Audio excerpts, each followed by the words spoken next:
수없이 많은 사람들 위해 당신이 가진 동일한 인생 영원히 주님과 함께 있고 사랑의 십자가를 맞이하네. 지난 6월절 저녁 성찬때 주님과 함께 다시 먹기자 너희를 문득 생각이 나면 어느새 내 안에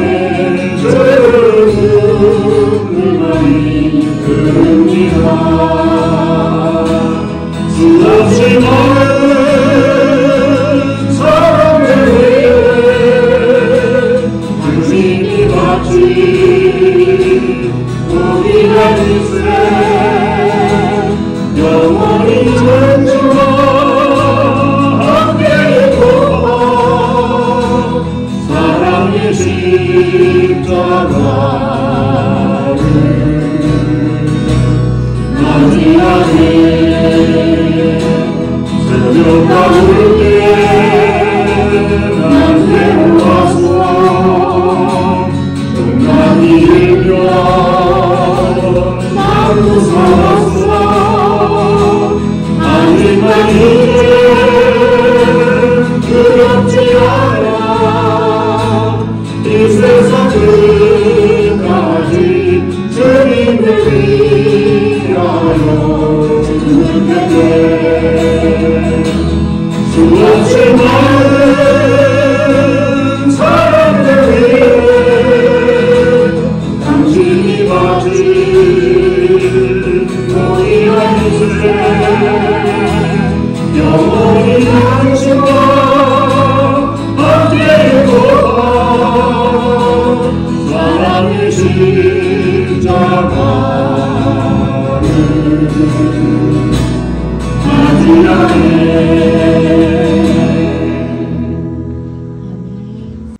우리가 살아도 주를 위하여 살고 죽어도 주를 위하여 죽나니 그러므로 사나 죽으나 우리가 주의 것이로다. 하느님 아버지, 저희들은 연약한 존재임에 아버지 말씀의 양식 매일 받아 먹지 않고는 늘 죄에서 헤어나지 못하는 죄인들이옵니다. 그런 저희들이 예수 그리스도의 보혈로 죄 사함과 부활의 역사로 새 생명 주신 그 은혜 아버지께 감사드립니다.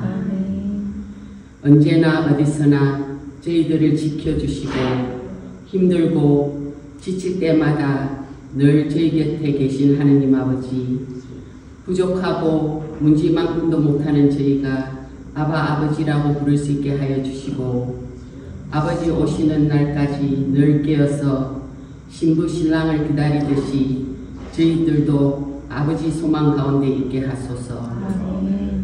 저희 좋은 교회를 기억하여 주시고 이 교회가 아버지께서 말씀하시는 좁은 길로 나아가는 교회 허락하시며 그 좁은 문이 이르기까지 삶의 고난을 승리할 수 있는 능력 저희 모두에게 허락하소서. 말씀 전하실 송 목사님에게도 영육간에 강건하게 하시고 오직 아버지의 진리 말씀 선포할 때 저희 영이 새로워지게 하여 주소서. 이 모든 말씀 우리를 구원해 주신 예수 그리스도 이름으로 기도드립니다. 아멘.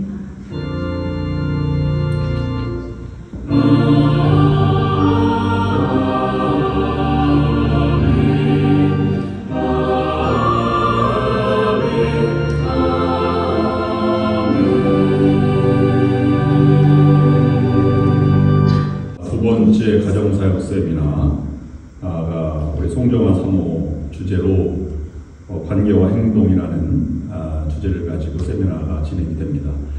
우리 이창희 장로님이 어제 아침에 오셔서 그 친교실에 있는 가림막을 다 제하고 그 다음에 탁자를 동그랗게 만들었습니다. 참여하는 분들의 아이 컨택과 또 친밀감을 더하기 위해서 이렇게 준비를 했습니다. 여러분 많이 참여해 주시기를 바랍니다. 가정사역부, 교회 내 가정사역부의 윤민아 집사님이 부장으로 섬기게 되셨습니다. 많은 기도와 협조 바라고 여러분 박수로 환영해 주시면 감사하겠습니다. 우리가 북가주 가정사역 사역 예역이 진행이 된다고 이전에 결정이 됐는데, 가정사역 센터는 우리 교회 중심으로 하지만 우리 교회와 연결시키는 그런 일을 부장이 연결을 하면서 진행하게 될 것입니다. 여선교회 총회가 바뀌었습니다. 추가가 됐습니다. 회장에는 신정 집사님, 부회장 이희주 집사님, 서기윤민아 집사님, 회계 김인용 집사님, 친교 부장 최명수 집사님입니다. 오늘 오후 3시에 우리 임원회의 단합대회가 있다고 합니다. 여러분 협력해 주시기를 바랍니다.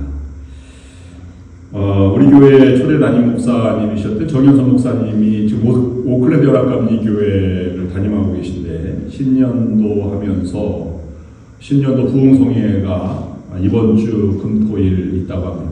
특이하게도 그 교회도 연로하신 분들이 많기 때문에 저녁 집회가 어려워서 아침 집회로 진행을 합니다. 금토일 다 그렇습니다. 금요일 날 10시인데 저보고 축도를 하라 그래서 제가 갑니다마는 정현석 목사님이 함께 오실 분 있으면 감사하겠습니다. 이렇게 광고를 하셨습니다. 함께 가실 분이 계시면 교회에서 7시 반에 떠나면 될 듯합니다.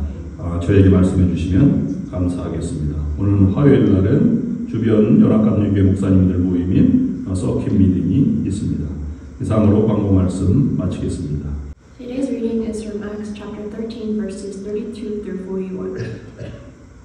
We tell you the good news. What God promised our fathers, He has fulfilled for us, their children, by raising up Jesus. As it is written in the second Psalm, "You are my son. Today I have become your father." The fact that God raised him from the dead, never to decay, is stated in these words. I will give you the holy and sure blessings promised to David. So it is stated elsewhere, you will not let your Holy One see decay. For when David had served God's purpose in his own generation, he fell asleep. He was buried with his fathers, and his body decayed. But the one whom God raised from the dead did not see decay. Therefore, my brothers, I want you to know that through Jesus the forgiveness of sins is proclaimed to you. Through him, everyone who believes is justified from everything you could not be justified from by the law of Moses. Take care that what the prophets have said does not happen to you. Look, you scoffers, wonder and perish, for I am going to do something in your days that you would never believe, even if someone told you. This is the word of God. 하나님의 말씀 사도행전 13장 32절부터 41절까지 교독을 읽겠습니다. 제가 먼저 봉독합니다. 우리도 조상들에게 주신 약속을 너희에게 전파하노니 하나님의 예수를 일으키사 우리 자녀들에게 그 약속을 이루게 하셨답니다. 시편 2째 편에 기록한 바와 같이 너를 내 아들이라 오늘 너를 낳았다 하셨고 또 하나님께서 죽은 자 가운데서 그를 일으키사 다시 썩음을 당하지 않게 하실 것을 가르쳐 이르시되 내가 다윗의 거룩하고 미쁜 은사를 너희에게 주리라 하셨으며 또 다른 시편에 이르시되 주의 거룩한 자로 썩음을 당하지 않게 하시리라 하셨느니라. 다윗은 당시에 하나님의 뜻을 따라 섬기다가 잠들어 그 조상들과 함께 묻혀 썩음을 당하였으되 하나님께서 살리신 이는 썩음을 당하지 아니하니라니. 그러므로 형제들아 너희가 알 것은 이 사람을 힘입어 죄사함을 너희에게 전하는 이것이며 또 모세의 율법으로 너희가 의롭다 하심을 얻지 못하던 모든에도 이 사람을 힘입어 믿는 자마다 의롭다 하심을 얻는 이것이라. 그러므로 너희는 선지자들을 통하여 말씀하신 것이 너희에게 미칠까 삼가라. 일러스되 보라 멸시하는 사람들아 너희는 노르라고 멸망하라. 내가 너희 때를 당하여 한 일을 행할 것이니 사람이 너희에게 일러줄지라도 도무지 믿지 못할 일이라 하였느니라 하니라. 아멘.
지난 주일에는 우리 최관신 피그미 선교사님의 보고를 우리가 받으면서 많은 뜨거운 마음을 가졌습니다. 그리고 지난 한 달 동안은 전임 목사님이셨던 김수신 목사님과 이소라 사모님이 방문하여서 또 여선교회 선교 보고를 하였고 또 몇몇 목사님들이 만났고 사모님들도 만났습니다. 다음에는 우리가 함께 선교 나눔의 시간도 가졌으면 하는 바람이 있습니다. 최근 최관신 선교사님의 말씀은 사람을 둘로 나눈답니다. 첫 번째는 아프리카에 왔다 간 사람, 두 번째는 아프리카에 앞으로 올 사람, 이렇게 둘로 나눈답니다. 최 선교사님은 선교학적으로 보면 내륙 선교사입니다. 왜냐하면 바다를 끼고 있지 않은 지역에서 선교 활동을 하고 있기 때문입니다. 2, 3일에 한 번 한 끼의 식사를 하면서 지금 내전 중이라 여성들이 많이 잡혀가고 또 생명의 위협을 느끼면서 있어서 참으로 안타깝다 이렇게 말씀을 전했습니다. 여러분들의 뜨거운 기도 부탁을 드린다고 하셨습니다. 선교학적으로 보면 선교를 두 시대로 나눕니다. 첫 번째는 해안선 선교시대, 두 번째는 내륙 선교시대 이렇게 둘로 나누는데 옛날에는 다 해안선 선교 시대였습니다. 왜냐하면 내륙으로 가면 풍토도 맞지 않고 풍토병도 있고 여러 가지 어려움이 있기 때문에 해안선 큰 도시를 중심으로 해서 에베소, 골로새 이런 지역으로 전도 활동을 하였고 또 아프리카나 인도나 아니면 상하이나 아니면 일본 등등도 다 해안선 선교 시대에 따라서 해양 대항해 시대에 선교가 펴져나가게 되었죠. 내륙 선교는 이 처음으로 시작된 것이 선교사적으로 보면 중국의 선교사였던 허드슨 테일러가 내륙 선교사의 최초의 선교사라고 이렇게 보여집니다. 이 허드슨 테일러는 내륙 선교에 들어가서 중국인이 되기를 원해서 머리를 자르고 중국 옷을 입고 그 다음에 중국 언어를 쓰면서 그렇게 평생 살아갔습니다. 근데 많은 선교 효과는 있지 못하고 평생 세례준 사람은 한 명이다 이렇게 알려지기도 하였습니다. 사도 바울이 2차 전도 여행을 하면서 그들이 1차 전도 여행을 떠나면서 안디옥에 출발하여서 구부로 섬에 가서 진행하다가 버가와 비시디아를 지나서 이제 가는 내륙 선교로 가는데 여기에 보면 지도를 살펴보면 이게 이제 고도를 나타내는 지도입니다. 거기 보면 높은 산에 1100m 되는 고원지대였기 때문에 해안선으로 가서 이렇게 전도하면 될 것 같은데 높은 지역으로 올라갔던 것이 특징이다 이렇게 볼 수 있습니다. 사도 바울은 2000년 전에 해안선 선교를 선택하지 않고 내륙 선교를 선택하였던 최초의 선교사다 이렇게 볼 수 있을 만큼 진취적이고 적극적인 선교여행을 떠났던 선교사라고 볼 수 있습니다. 그런 열정이 어디서 왔는가? 예수 그리스도는 사도 바울에게 있어서 그리스도는 무엇인가? 라고 하는 것이 오늘 초점의 모습입니다.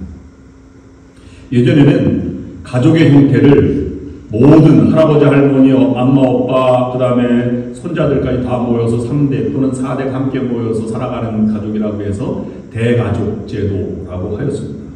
그리고 함께 살아가는 방법도 한 식탁에 공동적으로 식사를 하고 있기 때문에 밥상 공동체라고 불렸습니다. 그런데 대가족이 해체되면서 산업화가 되면서 핵가족 시대가 되었고 또 개인의 프라이버시나 자유가 존중되어서 개인주의 시대로 바뀌어 갔습니다. 그런데 그것도 변해서 요즘 코비드-19 코로나 사태 이후에 오늘날 사회학자들은 개인주의를 뛰어넘어서 화가 난 시대다 이렇게 표현합니다. 모두가 다 긴장되어 있고 경직되어 있고 화가 나 있는 모습을 보게 된다고 합니다. 여러분 세크라멘토는 은혜로운 지역이고 너그러운 사람들이 살기 때문에 욕을 많이 듣지는 않습니다. 제가 살아본 결과는 그렇습니다. 그런데 조금 나아가서 샌프란시스코 지역만 해도 길거리 가다가 양보 안 한다든지 이렇게 하면 뭐 욕을 이루 말할 수 없이 사자성어 요구를 많이 하는 그런 경우를 제가 종종 경험하였습니다. 혹시 한국을 방문해 본 분이 계시다면 한국에는요, 특별히 청소년들, 중학생들의 욕이 90% 이상이라고 합니다. 욕이 아니면 대화가 안 된답니다. 그만큼 지금 시대는 상식을 뛰어넘어서 막 분노가 바라는 시대에 들어와 있다. 그렇게 볼 수 있습니다. 이럴 때 믿음의 모습을 보여주는 여러분들이 될 수 있기를 바랍니다. 사도행전에 나타난 여기에 보면 몇 가지 전제가 있는데요. 이 해안선을 하지 않고 비시디아 안디오로 갔던 것은 높은 지대를 넘어서 가장 문화와 경제, 그 다음에 정치의 중심 도시가 비시디아 안디오, 로마가 계획적으로 세운 도시였기 때문에 여기를 들어가서 전도하지 않으면 이방 전도가 어렵다고 판단해서 내륙으로 들어가게 된 것입니다. 그런데 들어가자니 거기에는 산도 높고 강도와 아니면 산적이 많이 있어서 두려워 금하고 잘 꺼리는 길이라고 합니다. 그런데 그곳에서 마가 요한이 예루살렘으로 도망가 주랭랑을 쳤습니다. 성사학자들은 거기에서 하나를 더해서 바울 일행은 심한 배멀미와 더불어서 그 지역에 도착했을 때 이 말라리아의 고통이 시달렸다는 그러한 이 교회 사학자들의 연구가 있었습니다. 도망가고 그 다음에 이 말라리아 병에 걸렸다는 것은 저는 걸려보지 않아서 모르겠습니다만은 이 말라리아의 특이한 고통이 찾아온다고 해서 환자들에 따르면 불을 빨갛게 달군 세막대기로 머리를 쿡쿡 찌르는 것 같은 고통이 있다 이렇게 표현하기도 하고, 또는 치과 의사의 말에 의하면 드릴로 머리를 뚫러 관자놀이를 꿰뚫는 것 같은 고통이 있다 이렇게 표현하기도 한다고 합니다. 무시무시한 그러한 고통과 두려움이 앞서는 곳에 그 길로 갔다는 것이 사도 바울 일행의 모습입니다. 왜 그랬을까? 복음을 증거하기 위해서, 또는 그리스도가 전해준 사명, 그 안에 그리스도가 존재하기 때문에 그렇게 한 것입니다. 바울은 지금 이 상황 속에서 하나님을 원망할 거리들이 많이 있었습니다. 충분한 조건을 가지고 있었습니다. 하나님, 생명을 걸고 왔는데 이게 무엇입니까? 또는 될 만한 사람들을 보내주셔야지 끝까지 견디지 못한 사람을 어떻게 보내줍니까? 옆에 사람도 아마 화살을 돌릴 수 있었을 것입니다. 바나바 조카, 바나바 때문에 온 마가 요한을 가지고 왜 그런 사람을 추천했습니까? 라고 화살을 돌릴 만도 하였습니다. 환경이 이렇게 되도록 주변 사람들에게 당신은 뭘 했는지, 왜 붙들고 설득하지 않았는지, 이런 것을 이렇게 핀잔 주고 손가락질을 할 수도 있었을 것입니다. 그러나 그런 원망거리를 뒤로하고 사도 바울은 앞으로도 1차 전도회와 2차, 3차 전도회 계속해서 반복되는 것이지만 그런 불평거리를 제하고 복음을 증거하기 위해서 최선을 다하고 다시 그 길을 걸어가는 사도 바울의 모습을 볼 수 있습니다. 진지하고 거룩한 선교자의 삶의 모습입니다. 왜 그랬을까? 그 안에 그리스도를 가지고 있었기 때문입니다. 사도행전에는 세 편의 유명한 설교가 나오는데 맨 처음에는 3,000명, 5,000명이 회개한 베드로의 설교가 있고, 그 다음에 순교하기 직전에 스데반의 설교가 있고, 그 다음에 사도 바울의 설교가 있습니다. 이 설교는 동일하게 이스라엘의 구약의 역사를 말하고, 예수 그리스도를 말하고, 예수 그리스도가 죽음과 부활을 말하고, 부활의 증인도 우리가 선택됐다는 것을 말하는 것이 설교의 공통점입니다. 그는 왜 그랬을까? 라고 생각해보면 그리스도를 가지고 있었으나 그 그리스도가 어떤 존재인지를 분명히 알았고 그 존재를 전파하기 위해서 열정을 가지고 있었고 전문적인 지식과 열정이 동시에 가지고 있었다는 것이 특징이라고 볼 수 있습니다. 옛날 로크리스라고 하는 나라에서는 한 법안을 이 의회에 제안할 때 그 의원은 목에 밧줄을 걸고 제안을 했다고 합니다. 그래서 그 법이 통과가 되면 목에 밧줄을 풀어버리고 살아날 수 있었으며, 만약에 그 법이 통과되지 못하면 아래에 있는 단상을 치워버림으로 그 법안 제시하는 자가 교수대에 선 것처럼 죽음을 맞이했다고 합니다. 그만큼 하나를 전하고 하나를 실행하는 것에 이렇게 열정을 다하고 최선을 다하는 그러한 모습을, 책임을 강조하기 위해서 그런 제도가 있었던 것입니다. 사도 바울이 강한 의지로 지금 단상에 섰는데 죽음을 맞이할지 배척을 당할지 알 수 없으나 그가 그 결의를 다진 것은 예수 그리스도에 대한 열정과 전문적인 지식 두 가지를 가지고 있었기 때문입니다. 오늘 우리에게 주시는 말씀이 있습니다. 그것은 우리가 정말로 그리스도를 만났다면 그 그리스도가 여러분 마음속에 있는다는 것입니다. 여러분의 마음속에 있다면 그 그리스도를 정말로 사랑하고 체험하고 그 마음에 우리가 와닿은 그런 강한 뜨거운 마음이 있다면 그 마음으로 하나님을 사랑하고 이웃을 사랑하고 복음을 증거하는 이 부활의 증인으로 살아가고 있는지를 되묻는 것입니다. 뜨거운 마음이 아니라 뜨거운 마음뿐만 아니라 전적인 지식과 경험을 가져 열정적으로 살아가기를 원하는 것입니다. 오늘 사도 바울의 설교 말씀 이 태도를 바라보면서 그 안에 그리스도가 있음으로 달라진 것 네 가지를 묵상하려고 합니다. 첫 번째로는요, 이 베드로는 바울은 무엇을 알았냐면 열정과 전문성이 있어야 열매를 맺는다고 하는 사실을 분명히 알았습니다. 열정은 어떤 일에 열심을 갖는 것을 말하는 것이 아닙니다. 지난주에도 살펴보았듯이 엔투시애즘이라고 하는 열정이라고 하는 말을 이 헬라어 원어로 살펴보면 하나님 안에라는 뜻이 있습니다. 열정은 즉 하나님의 사역에 참여하고 다른 흐트러짐이 없는 것을 열정이라고 말합니다. 패션이라고 하는 것도 마찬가지 그런 의미입니다. 그래서 생산적인 일, 선한 일, 섬기는 일, 사랑하는 일, 생명을 구하는 일, 복음을 증거하는 일, 이런 것에 최선을 다하는 에너지를 쏟는 것을 열정이라고 합니다. 열심히 살아야 합니다. 그런데 돌이켜보면 세상에 열심히 살아가지 않는 사람은 없습니다. 거지도 구걸할 때 최선을 다하고 여행할 때 최선을 다하는 것이 우리의 삶의 모습입니다. 여러분 한두 번은 다 경험했습니다.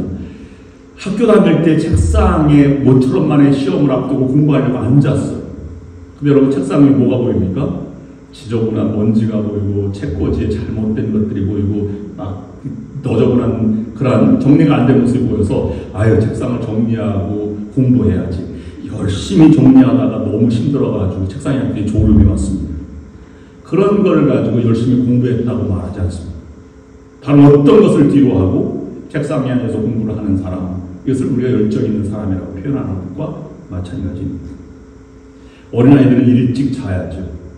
밤새도록 게임합니다. 그러면 어머니가 와서 야 너도 열심히 열정적으로 사는구나 이렇게 말하는 사람은 없습니다. 내가 할 일을 해야지 라고 말하는 것과 똑같은 마음입니다. 죽을 각오를 하고 지금 설교를 하고 있는 베드로에게 우리는 열정을 찾아볼 수 있고 그가 다른 사람을 설득할 수 있는 전문성이 있다는 걸 동시에 찾아볼 수 있는 것입니다. 여러분 전도한다고 전도가 되는 것이면 얼마나 좋겠습니까? 전문가와 비전문가는 근본적으로 다릅니다. 왜냐하면 전문적인 지식이 있어야 그것을 풀이할 수 있고 흔들림이 없기 때문에 그렇습니다. 제가 군대에 있을 때 머리가 너무 아프고 기침이 나고 열이 나서요. 의사를 찾아가서 이렇게 얘기했습니다. 선생님, 제가 기침이 나고 열이 나니 감기인 것 같습니다. 약 좀 주세요. 그랬더니 의사 선생님이 막 야단치는 거예요. 내가 뭘 한다고 네가 감기라고 진단하냐? 진단은 내가 하는 것이지 네가 하는 것이 아니야. 너는 증상만 말해봐. 라고 얘기했습니다. 여러분, 우리도 신앙을 한다면 열정도 중요하지만 정정 지식이 중요합니다. 적어도 성경은 신학을 공부한 사람이 중요하다고 볼 수 있죠. 아니면 여러분 예수 그리스도를 20년, 30년 믿었으면 여러분들도 신앙에 있어서는 전문가입니다. 나는 그냥 믿을래 라고 하니까 능력이 없는 것입니다. 여러분 열심히 신앙생활하고 의문 좀 있으면 파고들고 그리고 연구하고 묵상하고 그것이 내 살이 될 때까지 늘 묵상해서 중얼중얼거리는 유대인들처럼 주야로 묵상하는 삶을 살아가야 할 것입니다. 그래도 이해가 안 된다면 목사님과 성경을 가지고 씨름도 하고 논쟁도 해보고 하는 모습이 우리의 삶을 앞으로 나아가게 할 수 있는 것입니다. 제가 훈련을 해보니까 열심히 살아간다고 하지만 성경 읽는 것을 잘 읽기는 하지만 구체적으로 연구를 잘 안 하는 것 같은 생각이 듭니다. 제자 훈련할 때요, 숙제 중에 하나가 66권을 순서대로 외우는 것이 숙제입니다. 한 달 동안 숙제입니다. 근데 여러분 지금 외우려면 못 외우죠. 숙제 내줘도 잘 못 외웁니다. 금방금방 잊어버립니다. 그만큼 어렵다, 집중하지 못하고 있다라고 볼 수도 있는 것입니다. 이 바울과 일행과 베드로와 스데반, 이 설교를 한 사람들은 전문성이 있었습니다. 그래서 역사가 어떻게 흘러가고 있는지, 하나님이 어떻게 역사를 사용하고 있는지 분명하게 사용하고 있는 것입니다. 그런데 열정과 우리가 달란트는 주어진 것이지만 전문성은 그냥 주어지지 않습니다. 최선을 다해서 노력해 나갈 때 은사처럼 전문성이 확대되어 나아가는 것입니다. 최선을 다한다고 하는 것은 배우고 반복하고 훈련해서 나아가는 것입니다. 한국 신앙인들이 단점이 뭐냐면 주여 삼창 아니면 신앙적 열정, 기도원의 기도 이런 것들은 열심히 하는데 전문성은 부족하다고 볼 수 있습니다. 여러분 신앙생활의 전문성을 가지고 살아가시기를 바랍니다.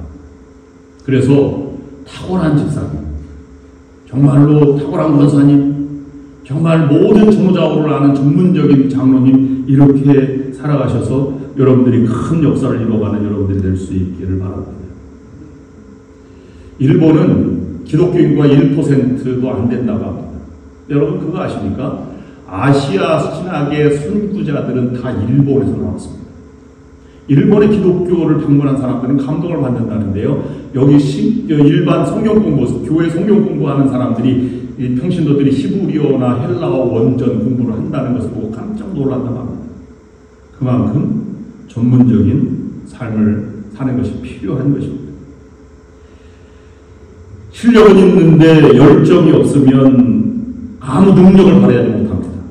열정은 있는데 전문적인 것이 부족하면 폭발하고 말고 다른 사람이 다치게 하고 맙니다. 오늘 이 본문에서 사도 바울의 열정과 그 전문적인 지식을 우리가 한번 되짚어 보아야 할 것입니다. 그래서 우리의 삶에 큰 역사가 일어날 수 있기를 바랍니다. 두 번째, 열정과 전문성이 있는데 이 세 설교를 공통적으로 들어보는 것은 구약의 역사를 들어서 설명했다는 것입니다. 하나님이 역사를 이끌어 가신다는 사실입니다. 사도행전 13장 17절 18절 말씀 보면 이렇게 기록하고 있습니다. 이 이스라엘 백성의 하나님이 우리 조상들을 택하시고 애굽 땅에서 나가내낸 그 백성을 높여 큰 권능으로 인도하여 내사 광야에서 약 40년간 그들의 소행을 참으시고 라고 기록하고 있습니다. 구약의 역사를 설명하고 있는 것입니다. 사도행전 13장 26절 말씀 보면 형제들아 아브라함의 후손과 너희 중 하나님을 경외하는 사람들아 이 구원의 말씀을 우리에게 보내셨거늘 라고 말씀하고 있는 것입니다.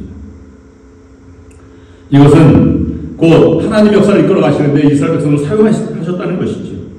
그 사용하셔서 가장 중요한 준비를 하셨는데 그것의 준비는 뭐냐면 구약에 약속된 메시아가 바로 내가 전하려고 하는 예수 그리스도가 구약에 약속된 메시아라고 하는 것을 전하고 있는 것입니다.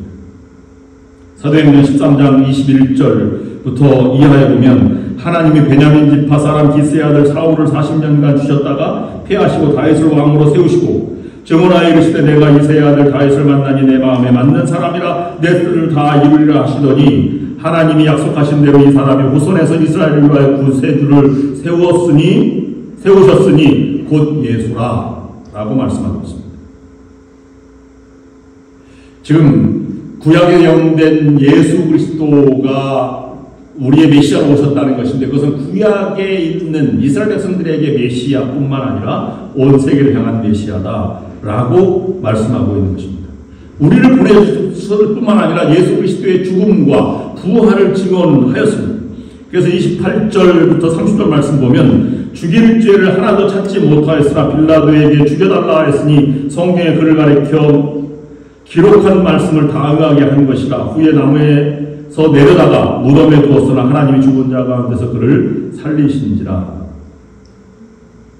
하나님이 역사를 주관하시고 구약에 예언된 그리스도를 보내주시고 이 그리스도가 죽은 자 가운데서 다시 살아나서 우리의 구세주가 되셨다는 것입니다.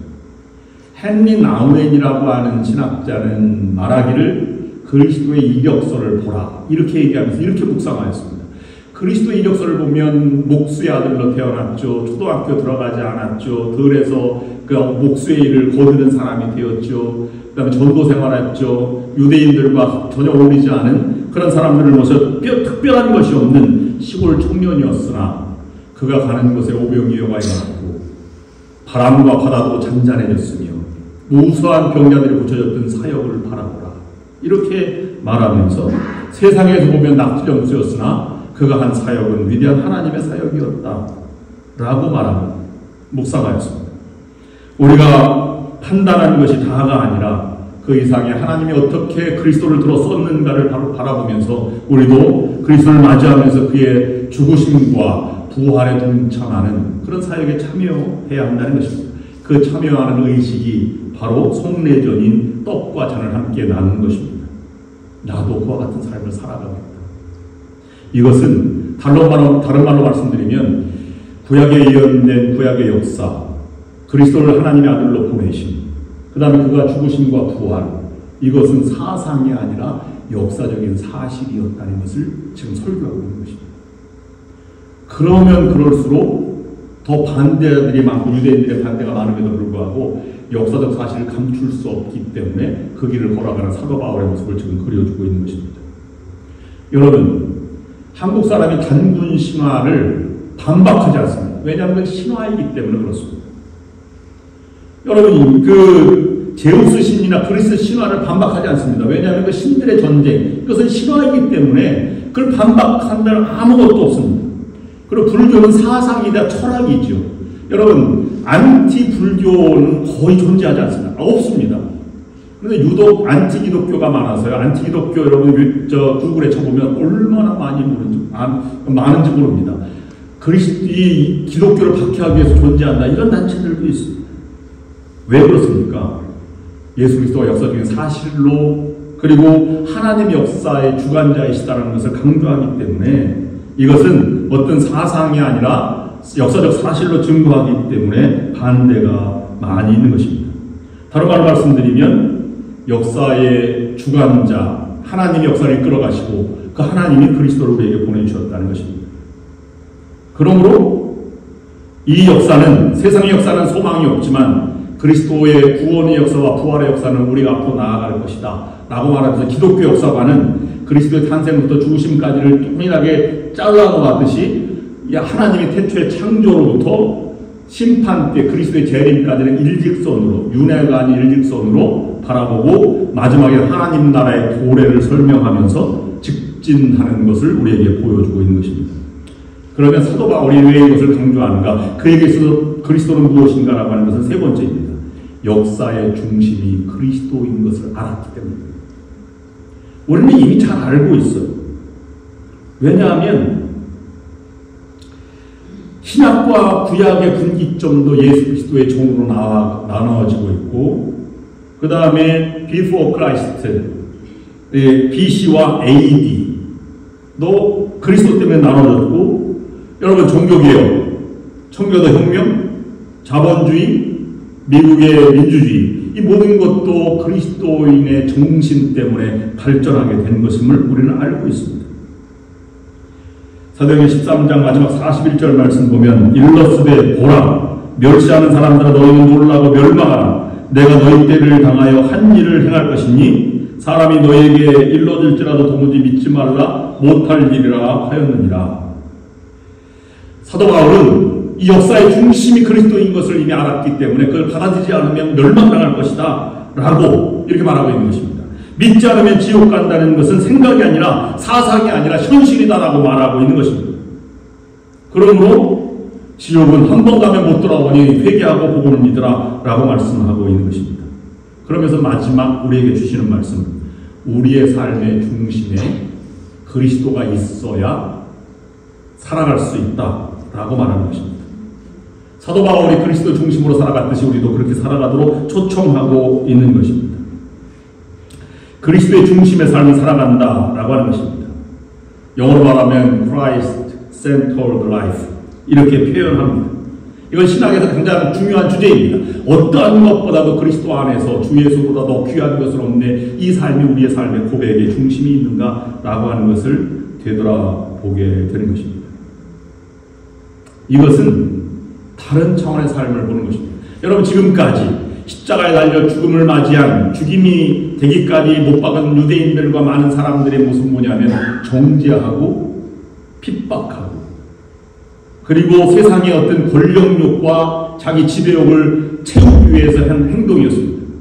그런데 사도 바울이 전한 예수 그리스도는 그런 제도와 그런 사상과 그런 모든 흐름을 깨고 부활의 주님으로 우리에게 오신 것은 주님의 사역을 대신 담당하는 사랑과 평화, 그 그리스도가 왕이 되어서 이전의 세상의 모든 가치는 뒤로 하고 종결되고 새 역사, 새 세상, 사랑과 평화의 세상을 맞이하기 위해서 살아가는 존재가 되어야 한다는 것을 우리에게 초청하고 있는 것입니다.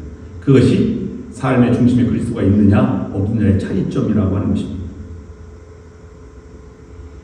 여행가이자 베스트셀러 작가였던 함비아 씨의 이야기를 제가 들어본 적이 있습니다.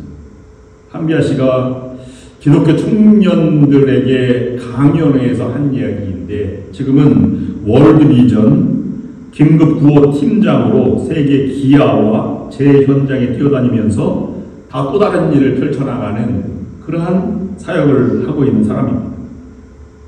그는 말하기를 40세 이전과 40세 이후로 자신의 삶을 나눴다고 했습니다. 40살까지는 세계 여행하면서 돌아본 결과 모든 곳에서 경쟁과 치열한 싸움, 권력 다툼, 아니면 차지하고자 하는 욕망 이런 것이 지배했는데 나는 그 삶을 접어두고 내가 그리스도에게로 다시 돌아서서 또 다른 삶을 살아가겠노라고 결단한 것이 40살 이후였다고 합니다.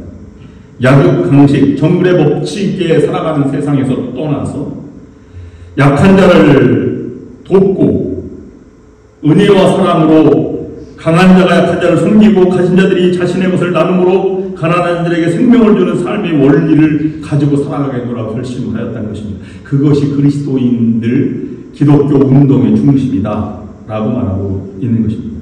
지금도 그 활동은 계속 지속되고 있고 우리들이 그런 사회를 향해서 나아가기 위해서 지금 신앙생활하고 있고 협력하고 있는 것입니다. 그 삶이 나를 지배하고 있는지를 다시 돌아보아야 할 것입니다. 물론적으로 말씀을 드립니다. 사도 바울이 그 안에 그리스도가 있으므로 여러 어려운 환경을 뛰어넘고 복음의 증인이 되었습니다. 오늘 우리들에게 주어진 삶의 모습 그리스도가를 가지고 있다면 세상의 모든 가치관을 버리고 그리스도가 살아갔던 것처럼 그리스도의 살과 피를 먹고 마신 자로서 그리스도의 삶에 참여해서 또 다른 하나님의 역사를 써가신 그런 여러분들이 될 수 있기를 주님의 이름으로 축원합니다. 기도하겠습니다. 하나님 아버지, 이제 남은 인생 주님의 역사의 한 장을 쓸 수 있도록 저희를 인도하여 주시옵소서. 나의 계획과 생각을 내려놓고 주님이 쓰시는 일에 사용될 수 있도록 인도하여 주시옵소서. 예수 그리스도의 이름으로 간절히 기도드립니다. 아멘. 이제 성찬 예식을 거행하겠습니다. 우리 두 장로님은 앞으로 나오셔서 성찬도를 벗겨 주시기를 바라고 다른 분들은 조용히 회개의 기도를 드리시기를 바랍니다. 준비된 대로 우리 성찬식을 거행하겠습니다. 하나님께서 여러분과 함께 계시길 빕니다. 먼저 여러분 자신을 하나님께 드리십시오. 주 하나님께 감사를 드립니다. 우리가 땅 위의 성도들과 하늘의 모든 권속과 함께 하나님의 이름을 찬양하며 영원 무궁토록 찬송을 올리니 받으시옵소서.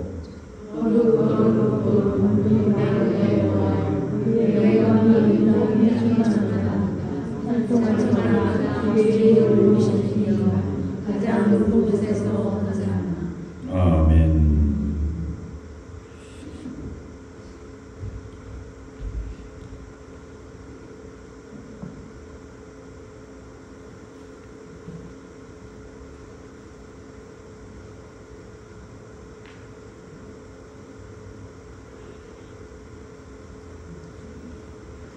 잡히시던 밤에 떡을 가지사 축사하시고 떼어 제자들에게 주며 말씀하시기를 이것은 너희를 위하여 주는 내 몸이니 너희가 이를 행하여 나를 기념하라 말씀하셨습니다. 식후에 또한 그와 같이 잔을 드시고 축사하시고 제자들에게 주며 말씀하시기를 이 잔은 죄사함을 얻게 하려고 너희와 많은 사람들의 죄를 위하여 흘리는 나의 새 언약의 피니 이것을 행하여 마실 때마다 나를 기념하라 라고 말씀하셨습니다. 그러므로 우리는 그리스도를 통하여 이루신 하나님의 크신 은총을 기억하면서 주님께 대한 찬양과 감사로 우리 자신을 거룩한 산제물로 드립니다. 또한 우리를 위하여 자기 몸을 희생하신 그리스도의 하나 되는 믿음의 신비를 함께 고백합니다. 다 함께 스킬을 보시면서 시작. 그리스도께서 죽으셨습니다. 그리스도께서 다시 사셨습니다. 그리스도께서 다시 오십니다. 아멘. 성별의 기도를 드리시겠습니다. 자비로우신 하나님, 여기에 모인 우리에게 성령을 부어주시옵소서. 주님의 선물인 떡과 잔 위에 임하사 성별하여 주시고 우리로 하여금 그리스도의 보혈로 구원받아 세상을 위한 그리스도의 몸이 되게 하여 주옵소서. 성령으로 우리를 그리스도와 하나가 되게 하시고 우리로 서로 하나가 되게 하옵소서. 또한 이 시간 이 자리에 놓여있는 떡과 잔 위에 성령께서 성별하여 주셔서 주님의 살과 피로 변하게 하여 주시옵소서. 그리스도께서 최후의 승자로 오실 때까지 우리가 온 세상을 향하여 사는데 하나가 되게 하여 주시옵소서. 이 떡과 잔을 먹고 마시는 모든 자에게 하나님의 신비와 믿음의 능력과 삶의 감동과 역사가 일어날 수 있도록 은총을 베풀어 주시옵소서. 예수 그리스도의 이름으로 기도드립니다. 아멘. 주님께서 가르쳐주신 기도 함께 하시겠습니다. 하늘에 계신 우리 아버지여, 이름이 거룩히 여김을 받으시오며 나라에 임하옵시며 뜻이 하늘에서 이룬 것 같이 땅에서도 이루어지이다. 오늘날 우리에게 일용할 양식을 주옵시고 우리가 우리에게 죄 지은 자를 사하여 준 것 같이 우리 죄를 사하여 주옵시고 우리를 시험에 들게 하지 마옵시고 다만 악에서 구하옵소서. 대개 나라와 권세와 영광이 아버지께 영원히 있사옵나이다. 아멘. 여러 미라리 쪽에 얹어서 하나의 빵 덩어리가 되었습니다. 우리는 각자 여럿이지만 이 그리스도의 상징인 살을 상징하는 떡을 나눔으로 우리가 한 몸이 됩니다. 포도알이 으깨지고 으깨어져서 한 가지 한 잔의 즙으로 나왔습니다. 우리도 이 하나가 되어서 하나님께서 우리에게 명령하신 이 포도주의 기쁨과 같이 천국 잔치 하나님 나라에 쓰이는 일이 될 수 있으면 좋겠습니다. 이제 분금을 하겠습니다.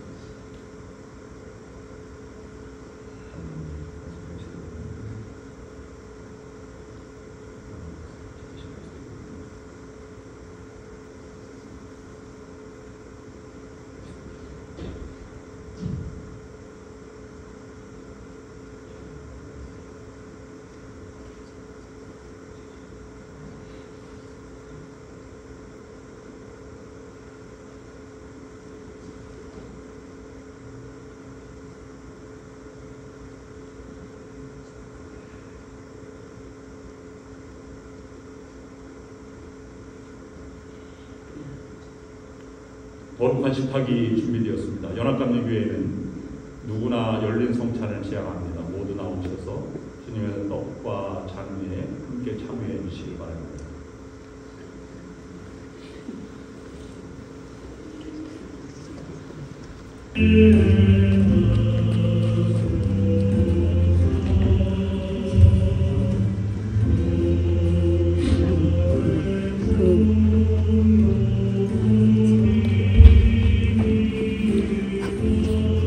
내가 너희에게 전하는 것은 주께 받을 것이니 곧 주 예수께서 잡히시던 밤에 떡을 가지사 축사하시고 떼어 이르시되 이것은 너희를 위하는 내 몸이니 이것을 행하여 나를 기념하라 하시고 식후에 또한 그와 같이 잔을 가지시고 이르시되 이 잔은 내 피로 세운 새 언약이니 이것을 행하여 마실 때마다 나를 기념하라 하셨으니 너희가 이 떡을 먹으며 이 잔을 마실 때마다 주의 죽으심을 그가 오실 때까지 전하는 것이니라. 그러므로 누구든지 주의 떡이나 잔을 합당하지 않게 먹고 마시는 자는 주의 몸과 피에 대하여 죄를 짓는 것이니라. 사람이 자기를 살피고 그 후에야 이 떡을 먹고 이 잔을 마실지니 주의 몸을 분별하지 못하고 먹고 마시는 자는 자기의 죄를 먹고 마시는 것이니라.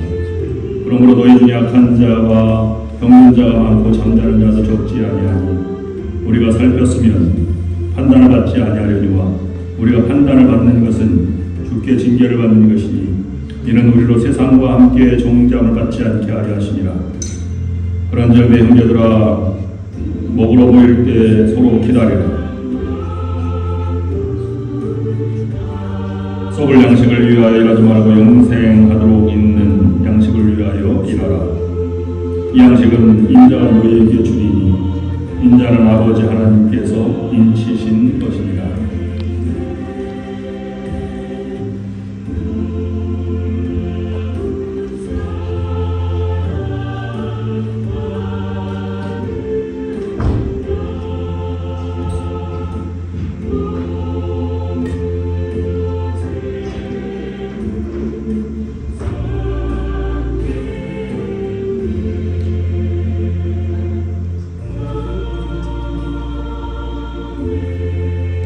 네, 다 함께 자리에서 일어서시겠습니다. 공동 기도를 드리시겠습니다. 다 함께 기도하시겠습니다. 시작. 영원하신 하나님, 주님께서 허락하신 거룩하고도 신비한 성례에 참여하게 해주셨으니 감사드립니다. 우리가 세상에서 성령의 도우심으로 힘차게 살도록 은총 베푸시고 우리 몸을 바쳐 이웃을 위하여 일하게 하옵소서. 예수 그리스도의 이름으로 기도드립니다. 아멘. 자리에 앉아주시기 바랍니다. 이제는 우리 주 예수 그리스도의 구원하시는 은혜와 전능하신 하나님 아버지의 크신 사랑하심과 우리와 언제나 동행하셔서 힘과 용기를 주시는 성령의 역사 인도 교통하심이 오늘 예배를 드리고 말씀을 따라 담대하게 하나님의 자녀로 살아가기를 결단하며 나아가는 좋은 교회 모든 성도들 위해 그리고 저들의 가정과 하는 모든 일 위해 지금부터 영원토록 함께하옵시기를 간절히 축원하옵나이다. 아멘.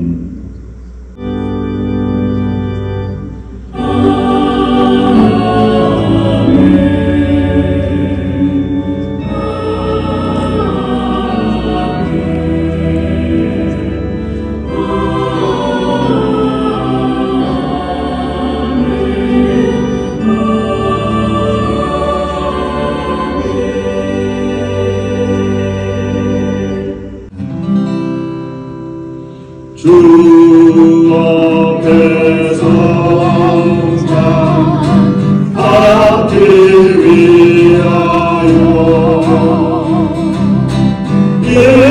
예배인 감이 나옵니다.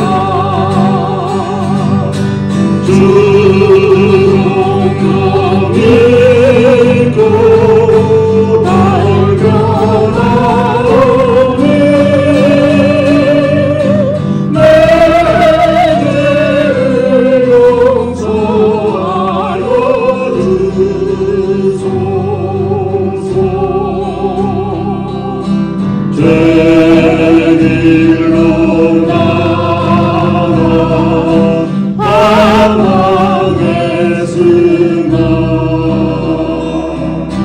주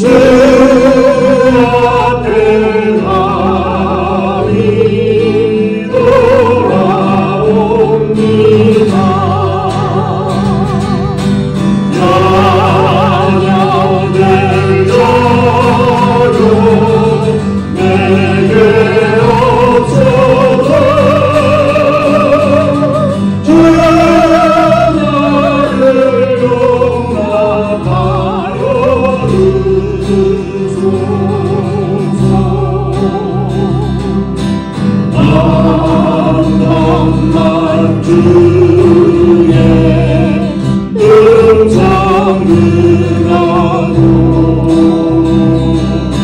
그 말씀 내게 응답되어서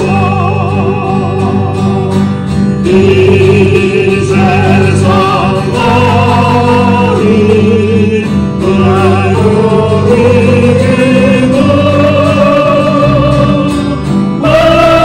원수의 기한 맞게 됩니다.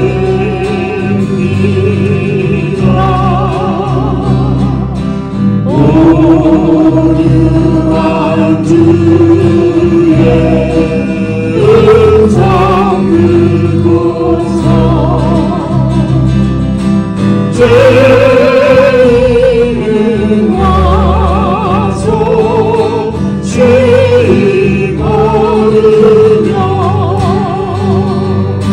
성도들 함께 자녀하여서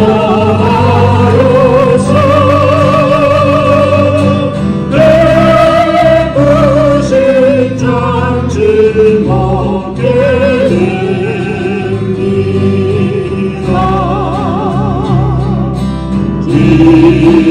기도와 찬송 주께 드리고